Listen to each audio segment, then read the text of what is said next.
Hey guys, आज हम class 7 history का चैप्टर 1 पार्ट 2 करने जा रहे हैं, ट्रेसिंग चेंजेस थ्रू 1000 इयर्स। जैसा कि हमने आपको पिछले पार्ट में बताया था कि इस चैप्टर में वी आर स्टडिंग कि हिस्टोरियंस के लिए क्या क्या चीजें इंपॉर्टेंट होती हैं जिससे वो हिस्ट्री को फिगर आउट करते हैं। और आज हम स्टार्ट करने जा रहे हैं हिस्टोरिकल सोर्सेज से।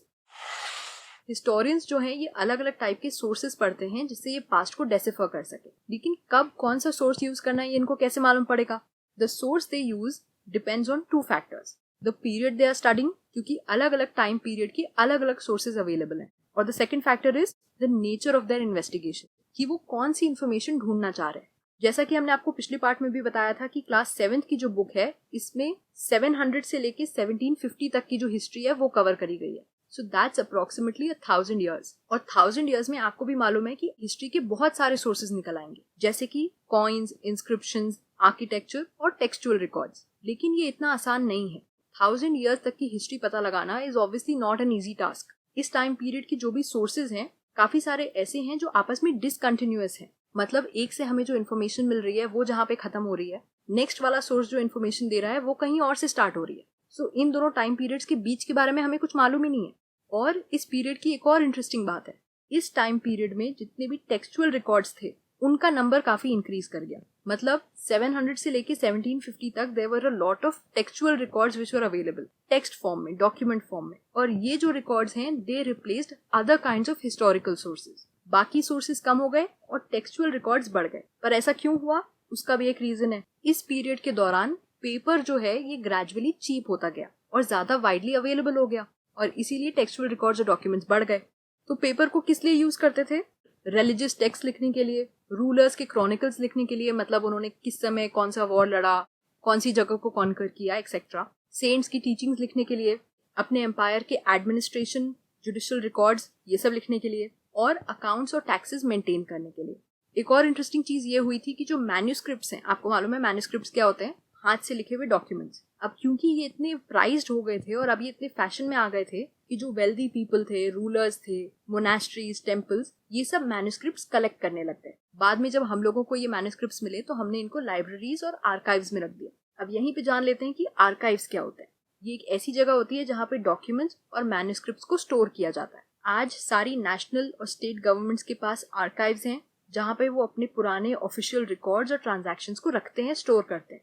इसी पॉइंट ऑफ टाइम पे एक और वर्ड जान लेते हैं, मिनिएचर पेंटिंग्स। ये ऐसी छोटी छोटी पेंटिंग्स होती हैं और इनको मिनिएचर इनके साइज की वजह से कहा जाता है, because they are so small. ये मिनिएचर पेंटिंग्स बनाई जाती थी टेक्स्ट को इलस्ट्रेट करने के लिए मैन्यूस्क्रिप्ट्स में। मतलब अगर मैन्यूस्क्रिप्ट में कुछ लिखा है तो उसको और अच्छे से डिपिक्ट करने के लिए वो मिनिएचर पेंटिंग्स बना देते थे साइड में। लेकिन ये पेंटिंग्स इतनी खूबसूरत होती थी कि बाद में जो कलेक्टर्स थे वो काफी बार मैन्यूस्क्रिप्ट को हटा के सिर्फ पेंटिंग अपने पास कलेक्ट कर लेते थे। अब सोर्सेज तो हमें मालूम पड़ गए और हमें ये भी मालूम पड़ गया कि पेपर या टेक्सचुअल सोर्सेज जो थे वो बढ़ गए थे। But what was the problem with these sources? ये जो भी मैन्यूस्क्रिप्ट्स और डॉक्यूमेंट्स हैं ये बहुत ही डिटेल्ड इन्फॉर्मेशन प्रोवाइड करती हैं, ये तो अच्छी बात है, but they are also very difficult to use. जैसे कि there was no printing press in those days, तो सारी जो मैन्यूस्क्रिप्ट्स थी वो हाथ से लिखी जाती थी, और जो नेक्स्ट बंदा उसकी कॉपी बनाता था वो भी उसको हाथ से ही लिखता था। तो लिखने में काफी बार आपको भी मालूम होगा, अगर आप कभी भी कुछ कॉपी कर रहे हैं कहीं से तो उसमें गलती होने के चांसेस होते हैं। So as scribes copied these manuscripts, they introduced small changes. तो हर मैन्यूस्क्रिप्ट की जो कॉपी बनती थी वो एक दूसरे से थोड़ी डिफरेंट होने लग गई ओवर द इयर्स, क्योंकि सेंचुरीज तक ये कॉपी होती रही। So the same text became substantially different from the original text. Originally वो कुछ और कहना चाह रहे थे, लेकिन क्योंकि हंड्रेड्स ऑफ इयर्स तक वो कॉपी होते होते उसका मतलब कुछ और ही निकल आया, and this is a very serious problem. Why? Because हमें काफी बार ओरिजिनल मैन्यूस्क्रिप्ट मिलती ही नहीं है। ओरिजिनल मैन्यूस्क्रिप्ट तो सबसे पहले लिखी गई होगी, तो उसके मिलने के चांसेस और कम हो जाते हैं। So we are totally dependent on the copies made by the scribes. Scribes जो भी कॉपीज बनाते थे हमें उसको रेफर करना पड़ता है, और इसीलिए बेचारे हिस्टोरियंस को अलग अलग मैन्यूस्क्रिप्ट्स पढ़नी पड़ती हैं, उनके अलग अलग वर्जन्स पढ़ने पड़ते हैं सेम ही टेक्स्ट के, जिससे वो गेस कर पाए कि ओरिजिनल ऑथर क्या कहना चाहते थे। So this was the first major problem. But problems don't end here. अभी एक और प्रॉब्लम है, कभी कभी ऑथर्स अपने ही क्रॉनिकल्स को रिवाइज करते थे। मतलब उन्होंने अभी कुछ लिखा, फिर 2-3 साल बाद उनको कुछ डिफरेंट फील हुआ तो उन्होंने उसी का कोई दूसरा वर्जन लिख दिया। फॉर एग्जाम्पल 14th सेंचुरी में एक क्रॉनिकलर थे जियाउद्दीन बरानी। इन्होंने पहले अपना क्रॉनिकल लिखा 1356 में, फिर 2 साल बाद उन्होंने इसी क्रॉनिकल का एक दूसरा वर्जन लिखा। क्रॉनिकल का मतलब मैं आपको पहले भी बता चुकी हूँ, जब किसी भी इम्पोर्टेंट या हिस्टोरिकल इवेंट के फैक्ट्स को आप उस ऑर्डर में लिखें जिस ऑर्डर में दे हैपेंड, तो हम उसको क्रॉनिकल कहते हैं। तो इन्होंने 2 क्रॉनिकल्स लिखे 1356 में एंड 1358 में। और इससे हिस्टोरियंस के लिए क्या प्रॉब्लम हो गई, 1960s तक उनको मालूम ही नहीं था कि 1356 का भी कोई वर्जन है। They only got the 1358 version. 1356 वाला version was lost in large library collections. अब यहाँ पे एक थर्ड प्रॉब्लम भी है। Different kinds of handwritings made reading the manuscripts very difficult. अलग अलग स्क्राइब्स लिखते थे और उनकी हैंडराइटिंग्स डिफरेंट थी, specially in languages like Persian and Arabic. तो उनकी हैंडराइटिंग्स को फिगर आउट करना is a problem in itself. For example, Persian या अरबिक में 2 राइटिंग स्टाइल्स हैं, नस्तालिक स्टाइल जो कर्सिव होता है और पढ़ने में आसान होता है, लेकिन यही एक दूसरा स्टाइल है शिकास्ते स्टाइल। ये थोड़ा डेंस होता है और पढ़ने में ज्यादा मुश्किल होता है। So whatever documents were written in the more difficult style, उसको पढ़ना ज्यादा प्रॉब्लमैटिक हो जाता है।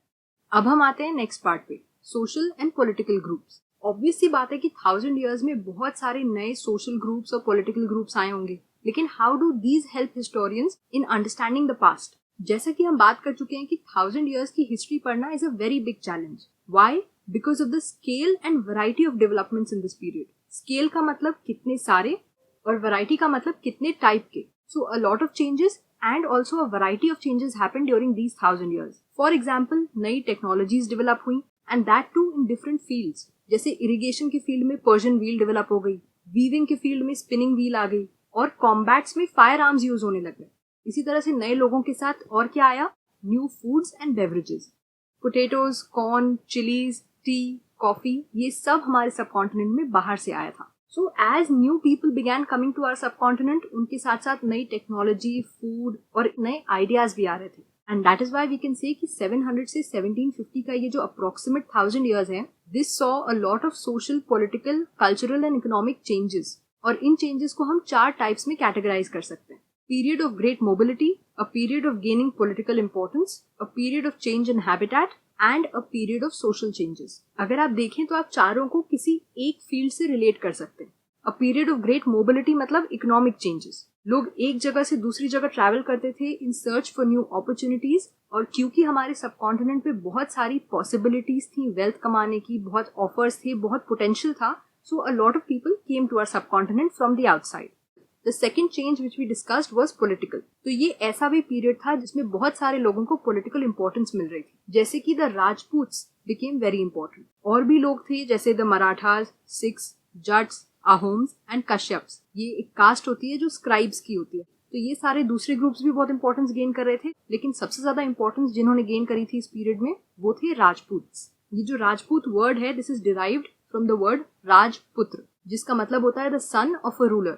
सो 8th से 14th सेंचुरी के बीच में ये वर्ड किसी भी क्षत्रिय वॉरियर्स के ग्रुप को डिस्क्राइब करने के लिए यूज किया जाता था। It was not very specific. और इस वर्ड के अंडर में सिर्फ रूलर्स या चीफटेन्स नहीं आते थे, it also included soldiers and commanders in the armies of different Kings all over the subcontinent. तो पूरे सबकॉन्टिनेंट में जितने भी किंग्स थे, उनकी जो आर्मीज थी, हर आर्मी के सोल्जर और कमांडर को आप राजपूत कह के बुला सकते थे। So Rajput was a term which was generally used for Kshatriya warriors and there were certain points जो माना जाता था कि राजपूत फॉलो करते हैं, जैसे कि एक chivalric code of conduct. What is this? ऐसा बिहेवियर जिसमें विमेन की रिस्पेक्ट करी जाती है, a very polite gentleman like behaviour. ये भी माना जाता था कि राजपूत्स हैड एक्सट्रीम वेलर, वो बहुत ही ब्रेव थे, उनके अंदर बहुत करेज होता था। And they had a great sense of loyalty, वो जिसके साथ काम करते थे उसको कभी धोखा नहीं देते थे। तो राजपूत्स के ऊपर बहुत सारी पोयम लिखी जाती थी और सारे पोएट्स यही क्वालिटीज डिस्क्राइब करते थे in a Rajput. Now we come to the third change, a period of change in habitat. During this period there was a gradual clearing of forests. क्योंकि डेवलपमेंट हो रहा था तो लैंड चाहिए था, उसके लिए फॉरेस्ट को क्लियर कर रहे थे और इसकी वजह से एग्रीकल्चर का एक्सटेंट बढ़ गया था। लेकिन क्योंकि फॉरेस्ट क्लियर हो रहे थे तो फॉरेस्ट में जो लोग पहले रहते थे, अब उनको अपने फॉरेस्ट से बाहर निकल के विलेजेस में रहना पड़ रहा था। तो इनमें से काफी फॉरेस्ट ड्वेलर्स अब पेजेंट्स बन गए थे, जो लैंड टिल करते थे और फार्मिंग करते थे। अब यहीं पे जान लेते हैं something which is good to know. Habitat का मतलब क्या होता है? It refers to 2 things, the environment of a region and the social and economic lifestyle of its residents. जिस भी जगह की हम बात कर रहे हैं वहां का एनवायरमेंट कैसा है और वहां के जो लोग हैं जो वहां रह रहे हैं उनकी सोशल और इकोनॉमिक लाइफस्टाइल कैसी है, इस पूरे के कॉम्बिनेशन को हैबिटेट कहा जाता है। So we covered 3 changes, now we come to the fourth change which is social changes, क्योंकि किसी भी ह्यूमन की लाइफ में 4 टाइप के ही चेंजेस होते हैं, political, economic, social and cultural. अब क्योंकि forest dwellers had become farmers, they started tilling land, तो they now began to be influenced by other people in the society. Society का जो एग्जिस्टिंग कल्चर था उससे अफेक्ट होने लग गए थे। और एग्जिस्टिंग सोसाइटी तो आपको मालूम है कितनी कॉम्प्लेक्स थी, उसमें कास्ट्स भी थे, उसमें डिविजन्स थे। So now they became part of large complex societies, they were expected to pay taxes. और अब ये पेजेंट्स जो पहले फॉरेस्ट ड्वेलर्स थे, जब ये फार्मिंग करने आए तो किसी को ज्यादा प्रोडक्टिव लैंड मिला, किसी को कम प्रोडक्टिव लैंड मिला, कुछ कैटल को भी पालने लग गए, कुछ आर्टिजन्स बन गए, कुछ एग्रीकल्चर प्रैक्टिस करने लग गए। So because so many differences emerged, तो इनमें भी काफी सारे सोशल और इकोनॉमिक डिफरेंसेस आ गए थे। और इन डेवलपमेंट्स की वजह से सोसाइटी पहले से ही डिफरेंशिएटेड थी, अब और ज्यादा डिफरेंशिएटेड हो गई और ज्यादा कॉम्प्लेक्स हो गई। There were more economic and cultural differences now. इससे जन्म हुआ एक नई चीज का, विच इज जातीज। Because society became more differentiated, people were now grouped into जातीज और सब कास्ट। और जाति का डिवीजन किस बेसिस पे होता था? Based on their backgrounds and their occupations। लेकिन यहाँ पे एक डिफरेंस है, this is not like regular caste system. यहाँ पे जो रैंक्स हैं वो फिक्स नहीं होती थी परमानेंटली। अगर आपके पास पावर, इन्फ्लुएंस और रिसोर्सेज बढ़ रहे हैं तो आप ग्रेजुअली ज्यादा पावरफुल हो जाएंगे और उस जाति की पोजीशन सोसाइटी में चेंज हो जाएगी। So they could change on the basis of power, influence and resources controlled by the members of the जाति। और ऐसा भी नहीं है कि एक एरिया में उस जाति का जो स्टेटस है पूरे इंडिया में उस जाति का वही स्टेटस होगा। The status of the same जाति could differ from area to area। कहीं पे हो सकता है वो कम पावरफुल हो, कहीं पे हो सकता है वो ज्यादा पावरफुल हो। एक और इम्पोर्टेंट पॉइंट है कि जातीज अपने रूल्स खुद बनाते थे कि उनकी जाति का कोई भी मेंबर मिसबिहेव ना करे, गलत काम ना करे। सो जातीज मेड देयर ओन रूल्स। और इन रूल्स को इन्फोर्स कौन करता था? These rules were enforced by an assembly of elders। जो उस जाति के बड़े बूढ़े लोग थे, they used to enforce these rules। और काफी एरियाज में ऐसे ग्रुप ऑफ लोगों को जाति पंचायत कहा जाता है। लेकिन यहाँ पे there is something to remember। जाति और विलेज में क्या डिफरेंस है? जातीज were also required to follow the rules of the villages। ऐसा नहीं है कि जाति के अलग रूल्स हैं so they can just follow their own rules। जाति is still part of a village। वो एक विलेज में रहते हैं और उनको विलेज के रूल्स भी फॉलो करने। और विलेजेस को कौन गवर्न करते थे? chieftains, and they were in charge of several villages।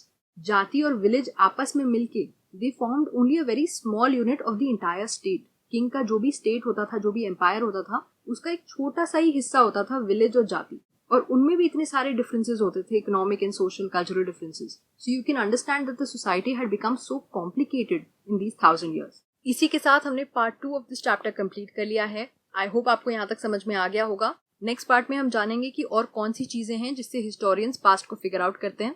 अगर आपको ये लेक्चर पसंद आया है so please show us some love, subscribe, like and comment, because that shows us कि आप हमारे हार्ड वर्क को अप्रिशिएट कर रहे हैं। I will see you guys next time with the next part of this chapter. तब तक के लिए टेक केयर ऑफ योरसेल्व्स और पढ़ाई पे ध्यान दीजिएगा। Bye bye.